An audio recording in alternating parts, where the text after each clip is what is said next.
যদিও তৎকালীন সময়ে মুসলমানরা ছিল না, কাবাগর ধ্বংসের ইতিহাস যেই দিন ঘটেছে তখন আমার নবী দুনিয়াতেও ছিলেন না। নবীজির জন্মের 51 বা 52 ঘটনা বলতেছি, কিংবা তাফসিরে মারিফুল কুরআনে এসেছে যেই বছর যেই মাসে নবীজির জন্ম হয়েছে ওই মাসে ওই দিনেই এই কাবাগর ধ্বংসের ঘটনা ঘটেছে। বাদশাহ আবরার নিয়ত করেছে, ভিন্ন দিকে বাইতুল্লাহর মুতাওয়াল্লি আব্দুল মুত্তালিব সহ সবাই বড় কষ্টে ছিল, কারণ যদিও তারা ইসলাম বুঝতো না কিন্তু তারা এটা জানতো যে ইব্রাহিম নামে একজন প্রবীণ লোক এই কাবাগর নির্মাণ করে গিয়েছে। এই কাবাগরের মাহাত্ম্য মর্যাদা তখনও আরবদের কাছে বেশি ছিল। এই কারণে তারা ভারক্লান্ত হৃদয় নিয়ে বাদশাহ আবরারকে প্রতিহত করার জন্য প্রস্তুতি গ্রহণ করলো। ভিন্ন দিকে বাদশাহ আবরাহা তিনি বড় চক্রান্ত করিয়া আবিসিনিয়ার বাদশার কাছে খবর পৌঁছাইলো, ও বাদশাহ আলমপনা, আপনার কাছে চাই একটু সাহায্য, আপনি আমাকে সাহায্য করেন। কই কিভাবে সাহায্য করব? কই আমি তো যাইতেছি কাবাগর ধ্বংস করার জন্য, আমাকে আপনি কিছু হাতি দেন, কিছু হস্তি দেন ওই কাবাগর ধ্বংসের কাজ করার জন্য। কই কেমনে ধ্বংস করবা? কই হাতির গলার ভিতরে আমি একটা শিকল পরাইব, ওই শিকল কাবাগরে বেঁধে দিব, হাতিটাকে আমি হাঁকাইব, হাতিটাকে হাঁকানোর সঙ্গে সঙ্গে ওই কাবাগরের দেওয়াল ভেঙ্গে পড়িয়া যাইবে। এই রকম চিন্তা ভাবনা করিয়া বাদশার দরবারে যখন চিঠি দিলেন পাঠাইয়া, যে সূরা তেলাওয়াত করেছি এই সূরাটির নাম হচ্ছে সূরাতুল ফিল। ফিল একটি আরবি শব্দ, এই শব্দের বাংলা অর্থ হচ্ছে হাতি। সূরাতুল ফিল অর্থাৎ হাতি সূরা। এই সূরাটির নামকরণ এই কারণে করা হয়েছে, এই সূরাটির ভিতরে হাতির কিছু ঘটনা রয়েছে। এই কারণে হস্তি বাহিনীর বিবরণ থাকার কারণে এই সূরাটির নামকরণ করা হয়েছে সূরাতুল ফিল। হস্তি বাহিনীর যিনি লিডার ছিলেন, আসলে এই হস্তি বাহিনী নিয়ে আল্লাহর ঘর বাইতুল্লাহ ধ্বংস করার জন্য আব্রাহার বাহিনী, তিনি বিশাল হাতি বাহিনী নিয়ে তিনি কাবা ঘরের দিকে রওনা হয়েছিলেন। আর আব্রাহার হচ্ছে আবিসিনিয়ার একজন কমান্ডার ছিলেন, আবিসিনিয়ার বাদশার একজন কমান্ডার ছিলেন। তারপর তিনি লম্বা কথা ইয়ামানে এসে যুদ্ধ করে বিজয় হয়েছিলেন। এরপরে তিনি ইয়ামানের শাসক হিসেবে নিযুক্ত হন। ইয়ামানের শাসক হিসেবে নিযুক্ত হওয়ার পর তিনি দেখলেন মানুষ, সারা পৃথিবীর মানুষ, ইয়ামানের মানুষ সহ সবাই সৌদি আরবে যায়, ওই বাইতুল্লাহতে কাবা ঘরে গিয়ে সবাই তওয়াফ করে। আর বাইতুল্লাহ শরীফের তৎকালীন সময়ের যারা মুতাওয়াল্লি ছিল, যারা দেখাশোনা করত, তারা কিছুটা বাটপার প্রকৃতির ছিল। কি রকম বাটপার প্রকৃতির? তারা অন্য কোনো কাজ কাম করতো না। তারা যারা ওই যে হজ করতে যাইতো, তওয়াফ করতে যাইতো, ওই এহরামের কাপড় বিক্রি করত। বলতো যে আমরা যেই কাপড় বিক্রি করি এই কাপড় ব্যতীত অন্য কোনো কাপড় পরিধানরত অবস্থায় কাবা শরীফ তওয়াফ করতে দিব না।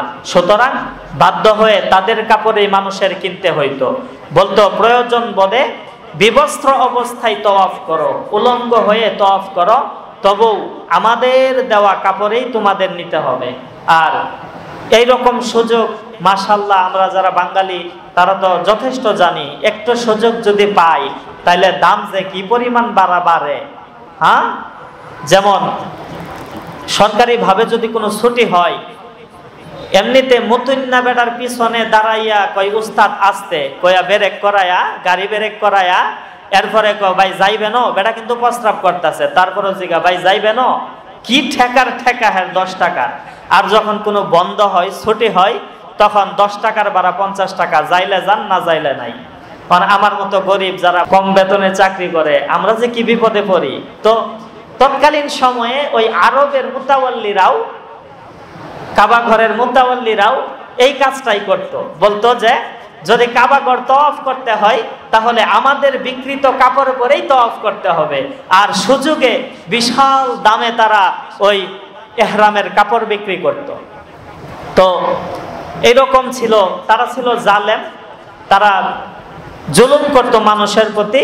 ভিন্ন দিকে ইয়ামানের বাদশা তিনি চিন্তা করলো যে সব মানুষ কাবা ঘরে যায়া তওয়াফ করতে যা, ওইখানে তো তাদের বিশাল ইনকাম, তো কাবা ঘরে যেন মানুষ না যা এই ব্যবস্থা করতে হবে। এইবার আল্লাহর দুশমন ইয়ামানের বাদশা তিনি মনে মনে চিন্তা করলেন, আমি এমন একটা গির্জা বানাইব, এমন একটা উপাসনালয় বানাইব, আমার উপাসনালয়ে আমার গির্জাতে মানুষ তওয়াফ করবে, এখানে মানুষ আসবে কাবা ঘরে না গিয়ে।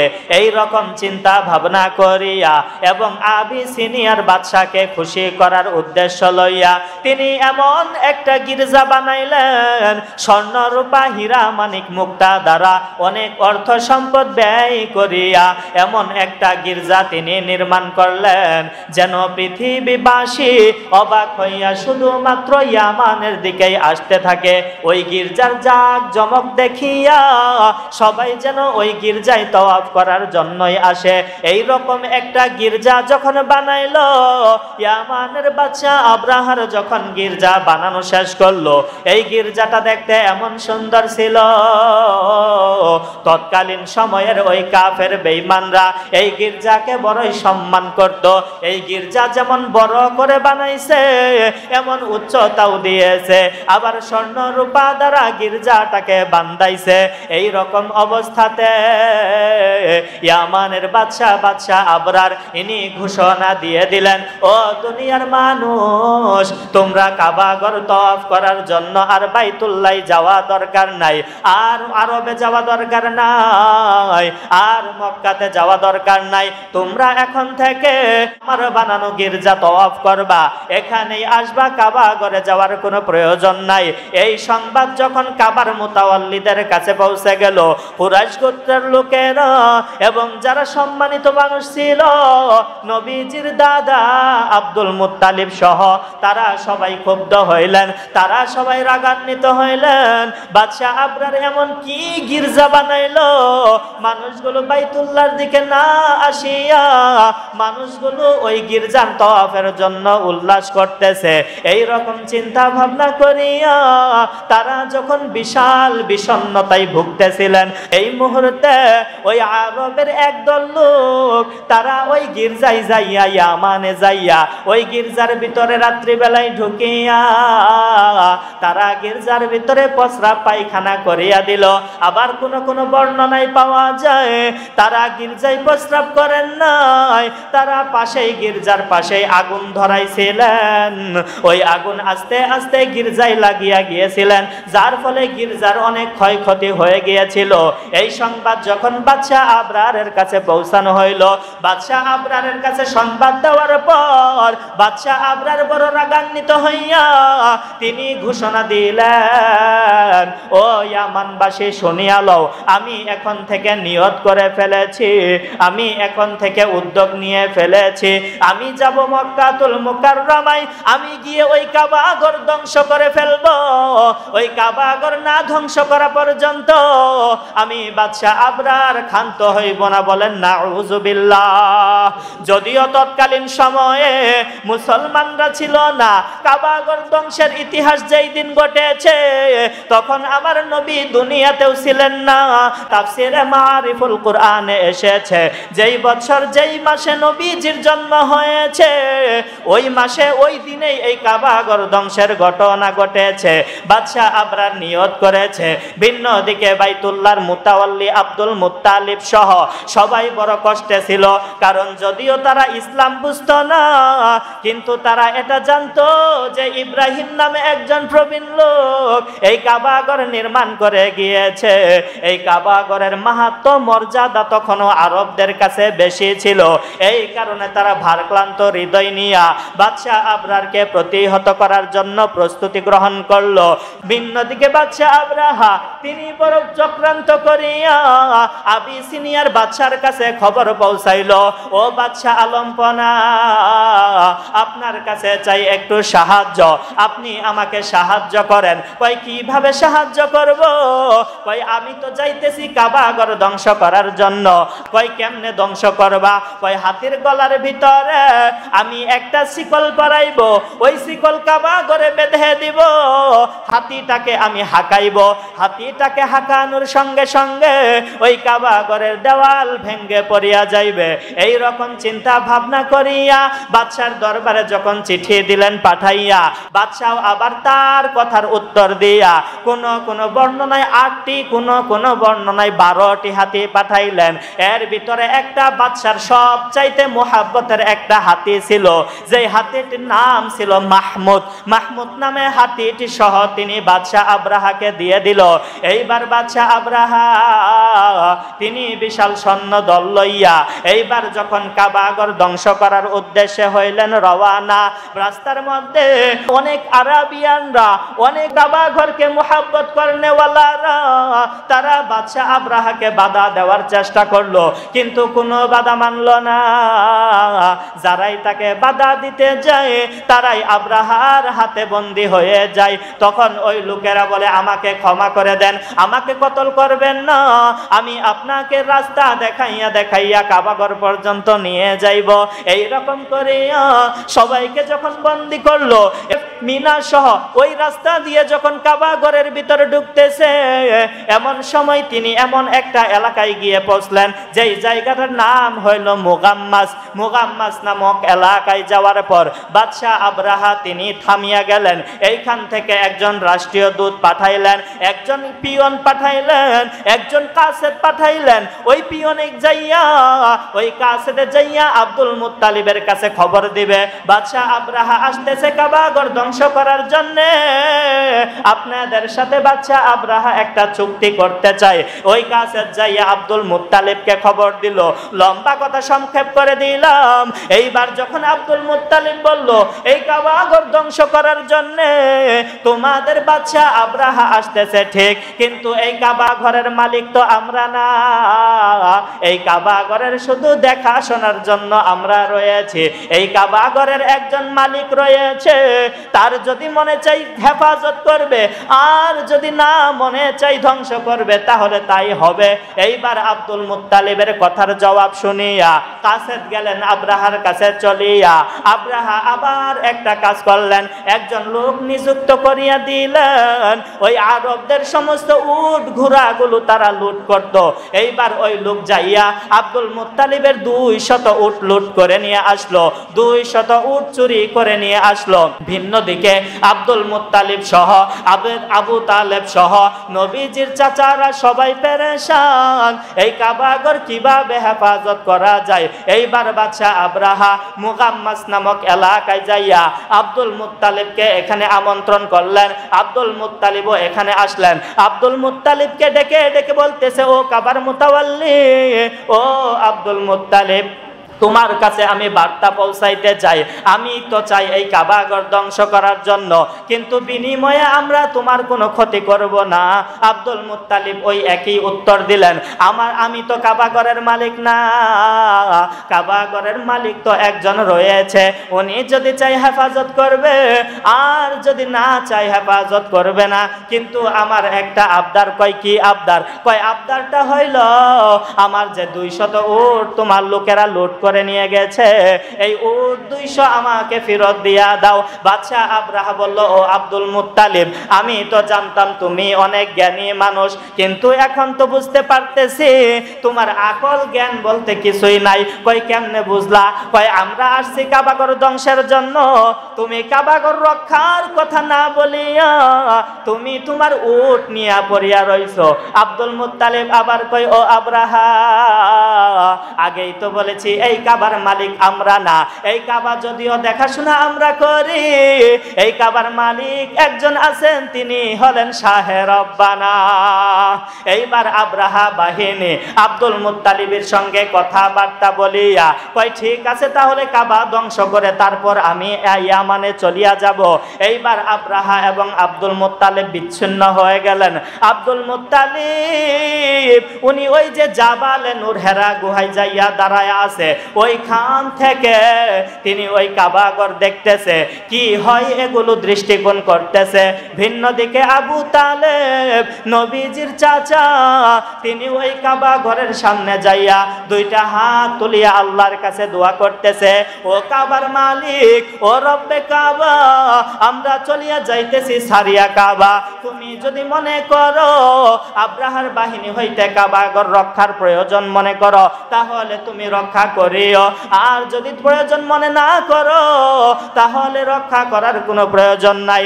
এই রকম কান্নাকাটি করিয়া কাবা ঘরের মধ্যে দোয়া করিয়া এইবার আবু তালেবও গেলেন চলিয়া। সমস্ত কাফেরদের লিডার গুলো, ওই সময়কার কাবার মুতাওয়াল্লি গুলো সবাই কাবা ঘর থেকে দূরে সরে গেছে। ভিন্ন দিকে আব্রাহার বাহিনী যখন আসতেছে, আপনাদের কি মনে হয়, আমি তো আগেই হয়তো বা বয়ানে বলেছি, যেই কাবা প্রথম নির্মাণ হয়েছে আসমানের উপরে ফেরেশতাদের হাতে জান্নাতি পাথর দ্বারা, এই কাবাঘর পরবর্তীতে আব্বাজান আদম পূর্ণ নির্মাণ করলেন, এরপরে আব্বাজান ইব্রাহিম পূর্ণ নির্মাণ করলেন। এই কাবাঘর কি আমার আল্লাহ এত সহজে ধ্বংস হইতে দিবেন নাকি? কথা বলেন, এত সহজে ধ্বংস হইতে দিবে? আল্লাহ পাক এই কথাটাই কুরআনে এনেছে। আলাম তারা নবী, আপনি কি জানেন না কাইফা ফাআলা রব্বুকা, আপনার রব কেমন আচরণ করেছিল বিআসহাবিল ফিল, ওই হস্তি বাহিনীর সঙ্গে। আলাম ইয়াজআল কাইদাহুম ফি তাদলিল, আল্লাহ কি তাদের ষড়যন্ত্রকে নস্যাৎ করে দেননি? আল্লাহ কি তাদের কৌশলকে ব্যর্থ করে দেন নাই? ওয়া আরসালা, তিনি প্রেরণ করেছিলেন, তো ওয়া আরসালা আলাইহিম, তাদের উপরে তাদের বিরুদ্ধে তয়রন, পাখি। আপনাদের যদি জানা থাকে তাহলে বলতে চাই পাখির নাম কি? পাখির নাম কি? সবাই ভুলের ভিতরে আছেন। আবাবিল নামক কোনো পাখি নাই, আবাবিল নামক ইতিহাসে কোনো পাখি নাই। আরে আমি তো কোরআন হাদিস কইরা তারপর কইতাছি, স্বয়ং নিজ চোখে যিনি পাখি দেখছে তিনিও কি পাখি চিনতে পারেন নাই। নবীজির দাদা আব্দুল মুত্তালিব হেরা গুহায় দাঁড়াইয়া দেখতেছিলেন, হঠাৎ করিয়া আরব সাগরের উপর থেকে এক দল ঝাঁকে ঝাঁকে পাখি আসতেছিল। এই পাখিগুলো দেখিয়া তিনিও বলতেছিলেন, এটা কি পাখি? দুয়েল হবে না? কই দুয়েলের চাইতে একটু বড়। এই রকম চিন্তায় পড়িয়া গেছেন। এই পাখির আবার নেতৃত্ব দিতে কিছু পাখি যাদের মাথা বড় বড়, যাদের মাথাটা কালো, ঠোঁট ছিল লাল, এই রকম বর্ণনা কোরআন হাদিসে পাওয়া যায়। আল্লাহর নবীর দাদা তিনিও আব্দুল মুত্তালিব এই পাখি চিনতে পারলেন না। আল্লাহ তাআলা কি কয় শুনেন, ওয়া আরসালা, প্রেরণ করেছেন, আলাইহিম, তাদের বিরুদ্ধে, তয়রন, পাখি, আবাবিল, ঝাঁকে ঝাঁকে। আবাবিল শব্দের অর্থ হইল ঝাঁকে ঝাঁকে, তয়রন আবাবিল, আল্লাহ প্রেরণ করেছিলেন ঝাঁকে ঝাঁকে পাখি। এই পাখির নাম আবাবিল যদিও আমরা জানি, কিন্তু আবাবিল নামক কোনো পাখি ইতিহাসের পাতায় নাই। আল্লাহ পাক ঝাঁকে ঝাঁকে পাখি পাঠাইলেন। এই পাখিদেরকে কিছু এটেম বোমা দিলেন, যেই বোমার ওজন সামলানোর শক্তি আব্রাহা বাদশার ছিল না। এটেম বোমাগুলো কি আল্লাহ তাআলা কুরআনে তুলে ধরেছে, তারমিহিম বিহিজারা, বিহিজারা অর্থাৎ পাথর, তারমিহিম বিহিজারাতিম মিন সিজিল, পাকা মাটি হইতে পাথর অথবা কংকরের পাথর আল্লাহ তাআলা তাদের ধ্বংস করার জন্য, তারমিহিম বিহিজারাতিম মিন সিজিল, আল্লাহ তাআলা তাদেরকে ধ্বংস করার জন্য পাকা মাটির পাথর দিয়ে পাঠাইছিলেন। দুই পায়ে দুইটা, একটা মুখে, মোট তিনটা করে তাদের হাতে বোমা দিয়েছিলেন। এই বোমাগুলোর পাওয়ার জানেননি? আবাবিল পাখি যখন উপর থেকে ছাড়িয়ে বানিয়েছিলেন এই অ্যাটম বোমাগুলো, এই পাথরগুলো, ওই আবাবিল পাখির ওই অ্যাটম বোমাগুলো, ওই পাথরের কঙ্করগুলো যে আব্রাহার বাহিনীর উপরে পড়েছিল, তাদের মাথার মধ্যে লোহার হেমলেট পরা ছিল। এই হেমলেট কানা হইয়া মাথা দিয়া ঢুকিয়া পিছনের রাস্তা দিয়া বাহির হইয়া মাটির মধ্যে পড়িয়া মাটি পর্যন্ত গর্ত হয়ে গিয়েছিল। আওয়াজ দিয়ে বলেন সুবহানাল্লাহ। আল্লাহ তাআলার কৌশলের সামনে দুনিয়ার কোনো কৌশল কিন্তু টিকবে না। তারমিহিম বিহিজারাতিম মিন সিজিল, আব্রাহার বাহিনী যখন কাবা ঘরের কাছাকাছি আসছে তেমনি পাখিগুলো আস্তে কইরা ছাড়িয়া দিছে। আরেকটা ব্যাখ্যা করি, তারমিহিম বিহিজারাতিম মিন সিজিল, সিজিল শব্দের আরেকটা অর্থ হইল লেখা। তারমিহিম বিহিজারাতিম মিন সিজিল অর্থাৎ আল্লাহ তাআলা তাদেরকে দিয়ে পাঠাইছিলেন লিখিত পাথর, অর্থাৎ পাথরের গায়ে নাম লেখা ছিল। কোন পাথরটা কার উপরে পড়বে ওই অবস্থাতে পাখিগুলো যেই পাথরে যার নাম তার উপরেই পাথরগুলো নিক্ষেপ করেছে। বলেন সুবহানাল্লাহ। অবশেষে কি হইল জানেন নাকি? ফাজা আলাহুম, তাদেরকে করিয়া দিলেন কাসফিম মাকুল, বক্ষিত ভুসির মতো, চিবিত ঘাসের মতো। এটারে বলা হয় মাকুল, চিবিত চিবিত। ঠিক আছে? তাহলে আল্লাহ তাআলা কি করছে তাদেরকে? সর্বশেষ আল্লাহ তাআলা তাদেরকে চিবিত ঘাসের মতো, বক্ষিত খেয়ে ফেলা ভুসির মতো অবস্থা পরিণতি তাদের করে দিয়েছেন। বলেন সুবহানাল্লাহ। তাহলে কাবাঘর যারা ধ্বংস করতে আসছে ধ্বংস করতে পারছে? আব্রাহার বাহিনী টিকতে পারছে? আব্রাহার বাহিনীর অবস্থা, আব্রাহার বাহিনী তো অনেকেই মৃত্যুবরণ করছে। তবে আম্মা জান আয়েশার একটা হাদিস আছে, হাদিসটা যদিও জয়ীফ, সহিহ হাদিস না, হাদিসের ভিতর পাওয়া যায়। আম্মা জান আয়েশা বলে ওই আব্রাহার বাহিনীতে যারা ছিল তাদেরকে আমি দেখেছি। দেখেন, ঘটনা ঘটছে আল্লাহর নবীর জন্মের 52 দিন আগে অথবা নবীজির জন্মের দিন। আবার আম্মা জান আয়েশা বলতেছে আমি দেখেছি তাদেরকে ভিক্ষা করতে, কেউ প্রতিবন্ধী, পঙ্গু, কেউ কানা, লুলা, এরকম অবস্থায়। তাহলে তাদের পরিণতি কি হয়েছে? তারা পঙ্গু হয়ে গেছে। আর আব্রাহা তিনি পৌঁছতে পারছে ইয়ামান পর্যন্ত, ইয়ামান পর্যন্ত তার বাদশাহী দরবার পর্যন্ত তিনি পৌঁছতে পারছে। তার এলাকায় ঢোকার পরেই তার শরীরের মাংসগুলো খসে খসে পড়ে গেছে। বলেন সুবহানাল্লাহ। এটাকেই বলা হয় কাসফিম মাকুল, চিবিত ভুসির মতো। তাহলে আলাম তারা কাইফা, নবী আপনি কি জানেন না? কাইফা ফাআলা রাব্বুকা, আপনার রব কেমন আচরণ করেছে বিআসহাবিল ফিল, হস্তি বাহিনীর সঙ্গে। এখনো যদি আমাদের এলাকায়, আমাদের দেশে অর্থাৎ পৃথিবীর মধ্যে কেউ যদি আল্লাহর ঘর ধ্বংস করার জন্য আসে, আল্লাহ বুঝি আবার আবাবিল পাঠাইব? আবার আবাবিল পাঠাইব? এত ঠেকা আল্লাহর। এখন রক্ষা করার দায়িত্ব আমাদের। কাদের? এখন রক্ষা করার দায়িত্ব আমাদের। আমার মনে হয় যদি আমাদের মসজিদে আক্রমণ হয়, যেই মুসলমান দাড়ি কাটে ওই মুসলমানও চুপ থাকবে না। কথা বলেন ঠিক কিনা? আব্রাহার বাহিনীকে আল্লাহ ধ্বংস করছে আবাবিল দিয়ে, কারণ ওই সময় মুসলমান ছিল না, মসজিদের প্রতি মুহাব্বত করনেওয়ালা ছিল না, মসজিদে আল্লাহর ঘর বাইতুল্লাহ এটার আজমত তারা বুঝতো না। এই কারণে আবাবিল পাঠাইছে। বাজারে কাটে সেলিদা ফিটাইবো, কইব তোরা আমার মসজিদে যা নামাজ পড়ছস, জানোস আমার ঘর, তাও হেফাজত করছস না খে। যাই হোক, আল্লাহ তাআলার ঘর যদি কেউ আক্রমণ করতে আসে, আবাবিলের দিক চায়া থাকলে লাভ নাই, নিজেদেরই আমাদের ঝাঁপিয়ে পড়তে হবে। কথা বলেন ঠিক না বেঠি? আল্লাহ তাআলা আমাদেরকে সূরা ফিল নিয়ে যে আলোচনাগুলো করা হলো, আল্লাহর ঘর, আল্লাহর দিন, ইসলামকে ধ্বংস করার ষড়যন্ত্র যারা যুগে যুগে করেছিল, আল্লাহ তাআলা প্রত্যেককেই আব্রাহার মতো ধ্বংস করে দিছে। সামনেও যদি কেউ করে তাদেরকে ধ্বংস করে দিবে।